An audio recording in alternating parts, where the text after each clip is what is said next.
السلام علیکم خواتین و حضرات، میں ہوں محمد شارب اور ہمارے ساتھ تشریف فرمائے ڈاکٹر خالد ظہیر صاحب۔ ہم وقتاً فوقتاً آپ کی خدمت میں مختلف موضوعات پر پروگرامز لے کر حاضر ہوتے رہتے ہیں۔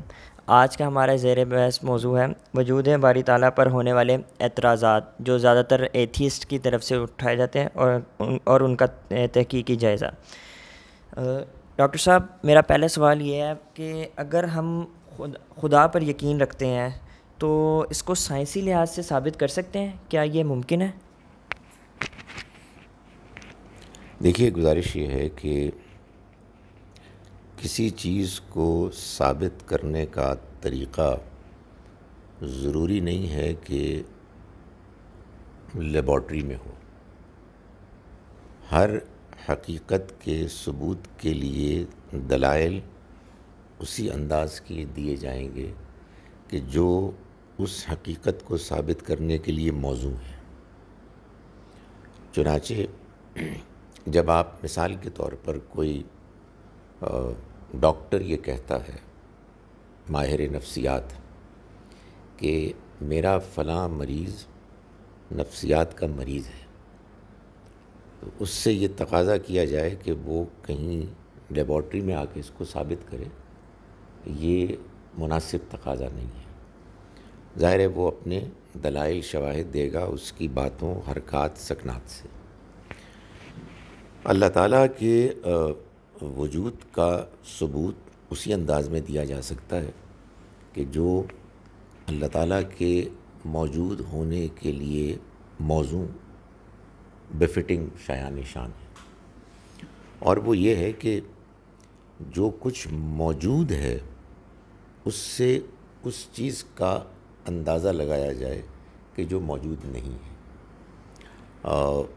ہم مخلوق ہیں، ہم پیدا ہوئے ہیں، یہ ہم کو نظر آتا ہے روزانہ۔ ہم تو کچھ اب بڑے ہو گئے ہیں، میں آپ سے ذرا زیادہ بڑا ہو گیا ہوں، مگر دنیا میں بچے روز پیدا ہوتے ہیں اور ہمیں یہ معلوم ہے کہ وہ پروسیس کیا ہے۔ جیسے کسی فیکٹری میں جوتا بنتا ہے، بائسیکل بنتی ہے اور چیزیں بنتی ہیں، ایسے ہی انسان بنتا ہے۔ تو یہ تو ہمارے سامنے ہے۔ اس کو کس نے بنایا؟ انسان کو۔ فیکٹری کے بارے میں تو ہم جانتے ہیں، اس کی ادارہ ہے، اس کا پلانٹ ہے، وغیرہ وغیرہ۔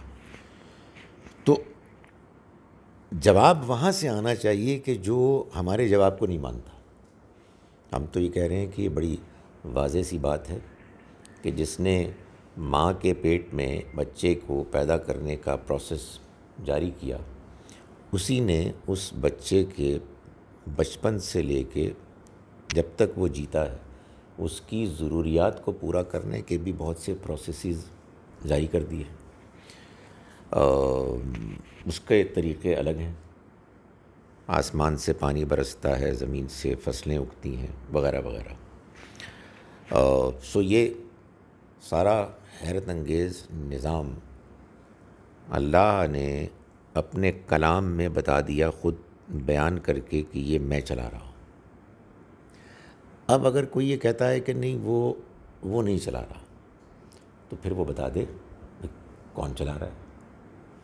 یعنی اس کا جواب یا تو یہ ہوگا کہ جس کو ہم کہہ رہے ہیں وہ چلا رہا ہے وہ نہیں ہے، کوئی اور چلا رہا ہے۔ تو اگر کوئی ایسا جواب دے گا تو ہم اس کو یہ کہیں گے کہ یہ نام کا فرق ہے، اصل میں وہی ہے کہ جس کو ہم یہ کہہ رہے ہیں اصل میں وہی چلا رہا ہے۔ اور دوسرا یہ ہے کہ آپ یہ کہیں کہ کوئی نہیں چلا رہا، تو یہ ذرا کہہ کے تو دیکھیں۔ اس کا مطلب یہ آپ کہہ رہے ہیں کہ یہ سب کچھ جس کو ہم اپنی زبان میں کہتے ہیں نا تکے میں ہو رہا ہے، فلوک، تو یہ آپ کہہ نہیں سکتے۔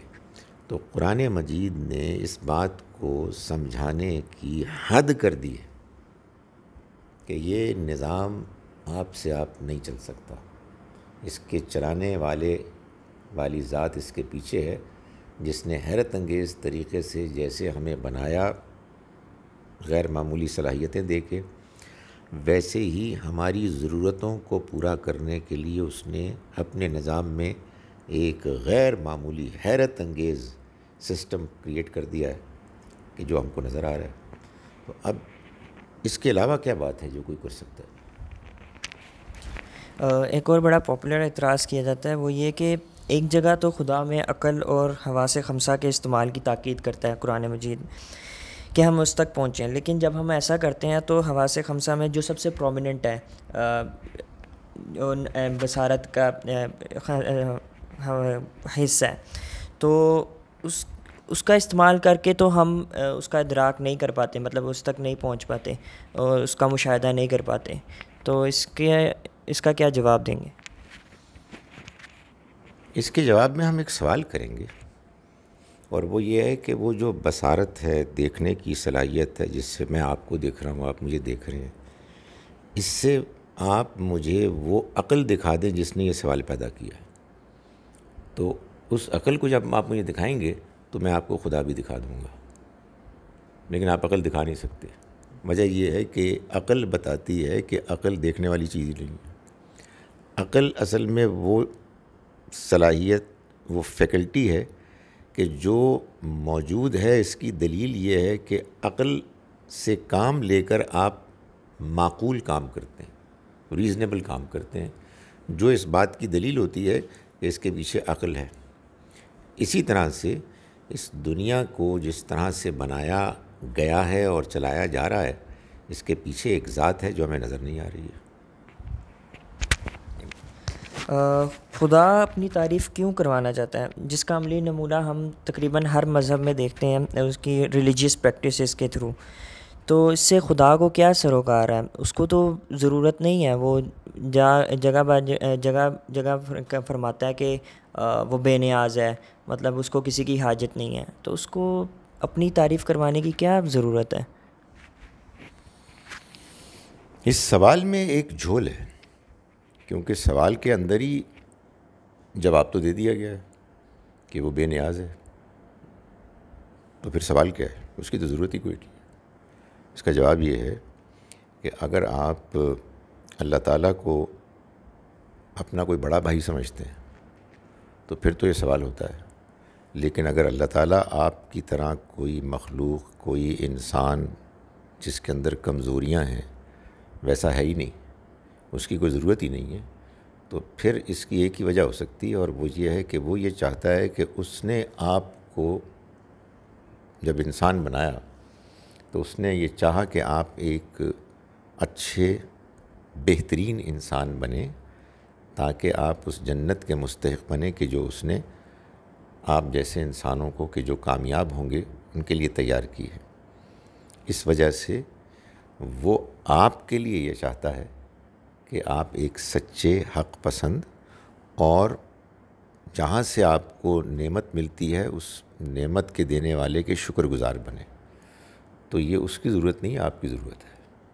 تو اگر آپ اللہ تعالیٰ کو اپنی طرح کا ایک انسان یا سپر ہیومن سمجھنے کی غلطی سے تھوڑی دیر کے لیے الگ ہو جائیں، تو آپ کے سوال ہی میں جواب موجود ہے. وہ بے نیاز ہے. وہ اپنے لیے نہیں کہہ رہا، آپ کے لیے کہہ رہا ہے. اس لیے کہ اگر آپ اس کی تعریف نہیں کریں گے تو یہ آپ کی طرف سے ناشکری ہوگی، اور بحیثیت انسان آپ کی انسانیت، آپ کی شخصیت میں یہ ایک بہت بڑا عیب ہوگا جس سے وہ آپ کو بچانا چاہتا ہے. یہ ویسے باپ بھی بعض اوقات اپنے بچے کو تمیز سکھاتا ہے، اس لیے نہیں کہ باپ کوئی رسپیکٹ چاہ رہا ہوتا ہے، چاہتا ہے میرا بچہ تمیزدار ہو. میرا نیکسٹ کوسچن یہ ہے کہ اگر خدا موجود ہے اور خود کہتا ہے کہ میں رگے جان سے بھی زیادہ قریب ہوں، تو لاکھوں لوگوں کی دعائیں ہمیں ریجیکٹ ہوتی ہوئی کیوں نظر آتی ہیں؟ کیا وجہ ہے اس کے پیچھے؟ اس کی وجہ یہ ہے کہ وہ ریجیکٹ ہوتی ہی نہیں ہے. یہ دو طرح کی دعائیں ہیں. ایک تو نان سیریس دعائیں ہیں، یعنی جس میں آدمی صرف الفاظ بول رہا ہوتا ہے. خدا تعالیٰ نے یہ طے کیا ہے کہ جو سیریس دعائیں ہیں جو دل سے نکلتی ہیں وہ لازماً قبول کرتا ہے. لیکن قبول کرتا ہے کس طرح سے؟ اگر وہ آپ کی دعا کو بھی قبول کر لے اور میری کی بھی قبول کر لے، اور ہم دونوں یہ دعا کریں کلاس فیلوز کے کلاس میں فرسٹ تو ایک ہی کو آنا ہے، اور ہم دونوں نے بڑے زوردار طریقے سے کیا، تو پھر کیا ہوگا؟ کہنے کا مقصد یہ ہے دنیا میں ہماری دعائیں ہمارے اپنی ذہنی سطح کے مطابق ہوتی ہیں، اور ہم اپنی ذہنی سطح کے مطابق جب دعا کرتے ہیں تو اس میں بڑی خامیاں ہوتی ہیں، ہماری معصومانہ خواہشات ہوتی ہیں۔ خدا تعالیٰ ہم سے کہیں زیادہ جانتا ہے، حکیم ہے، دانا ہے، وہ ہماری دعاؤں کی اسپرٹ کو لے لیتا ہے اور پھر اپنی اوور آل اسکیم کے مطابق وہ اس کو ایسے پورا کرتا ہے کہ جو ہمارے لیے بہترین نتائج کی وہ ہوتی ہے گارنٹی دینے والی بات۔ تو وہ دعا قبول کرتا ہے، مگر آپ کی شرائط پر نہیں، اپنی ان شرائط پر کہ جو آپ کے لیے سب سے بہتر ہے۔ میرا اگلا سوال خدا کے نظام عدل کے حوالے سے ہے کہ اگر خدا واقعی عادل ہے تو وہ سب کو برابر کے مواقع اور صلاحیتیں کیوں نہیں دیتا؟ ہم دیکھتے ہیں کہ کچھ تندرست و توانا پیدا ہوتے ہیں، کچھ انسان، کچھ بیمار اور کمزور، کچھ غریب اور کچھ امیر، اور اسی طرح کچھ لوگوں کو بہت زیادہ آزمائش کا سامنا ہے، کچھ کو بڑی سکون اور راحت کو میسر آتی ہیں۔ کیا یہ حقائق جو ہم دیکھتے ہیں اس کے نظام عدل کے خلاف نہیں؟ یہ سوال اصل میں اس مفروضے پر کیا گیا ہے کہ مثال کے طور پر کل امتحان ہونا ہے اور اس میں ایک خاص سلیبس ہے جس کی بنیاد پر امتحان ہونا ہے، پرچہ ایک ہی ہوگا اور اس کے نتیجے پر منحصر ہے کہ پھر آگے کیا ملے گا آپ کو۔ اب اس امتحان کی تیاری میں بعض لوگوں کو بڑا غیر معمولی موقع ملا ہے، بعض لوگ بیمار ہیں، بعض لوگوں کے پاس کتابیں ہی نہیں ہیں، باقی ظلم ہے۔ لیکن اگر امتحان کی نوعیت یہ ہو کہ جو بیمار ہے اس کو بیماری کے حساب سے اس کی جواب دہی ہوگی، جو کھاتا پیتا ہے اس کو کھاتے پیتے ہونے کے لحاظ سے جواب دہی ہوگی، جو تندرست ہے اس کو اس لحاظ سے، وغیرہ وغیرہ، اور ہر ایک کے بارے میں یہ طے ہے کہ بالکل میرٹ اور انصاف کی بنیاد پر فیصلہ ہوگا۔ جتنی آپ کی کیپیسٹی ہے اتنا ہی آپ جواب دہ ہوں گا، جتنی آپ کی وسعت ہے اتنے کے آپ جواب دیں ہیں، تو یہ بالکل پیور میرٹ کی بنیاد پر حساب ہوگا۔ ہاں البتہ یہ ضرور ہے کہ ہر ایک کا امتحان مختلف ہے۔ کیوں مختلف ہے؟ اللہ جانتا ہے کہ کون کس امتحان کے لیے زیادہ موزوں ہے، اور وہ یہ بھی جانتا ہے کہ اگر کسی کو بظاہر اس کی کیپیسٹی سے زیادہ مشکل آ رہی ہے تو وہ طے کیے ہوئے ہے کہ وہ اس کو کنسیشن دے گا، اس کو اس کا مارجن دے گا۔ تو یہ نتیجے سے معلوم ہوگا کہ امتحان بالکل فیئر تھا۔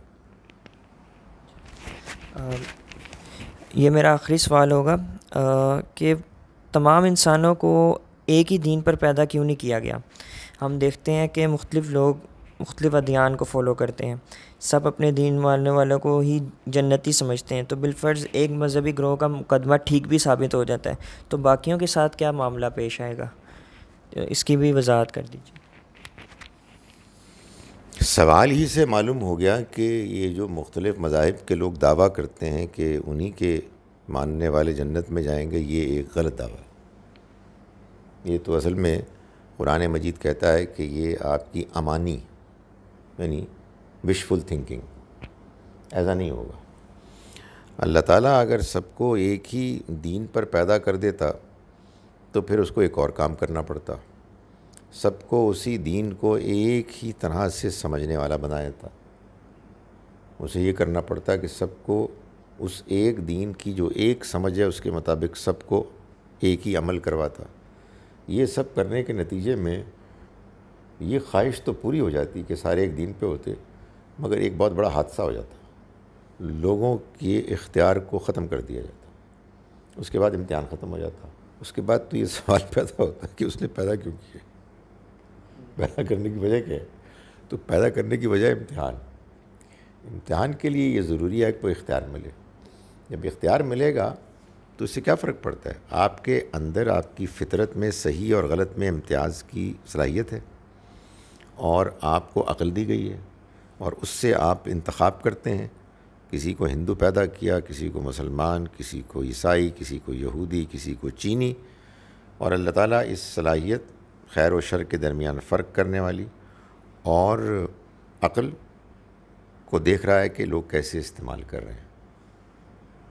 ہر ایک کا جو امتحان ہے اس کے اپنے ماحول کے لحاظ سے, تو اس طرح سے دیکھیں تو بڑا پرفیکٹ اس کا امتحان ہے, ڈیزائن ہے.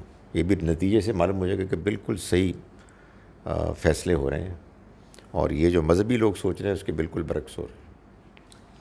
ڈاکٹر صاحب بہت شکریہ آپ کے قیمتی وقت کا. ناظرین, یہاں ہم آپ سے الوداع لینا چاہیں گے. انشاءاللہ پھر حاضر ہوں گے مختلف موضوعات کے ساتھ. السلام علیکم.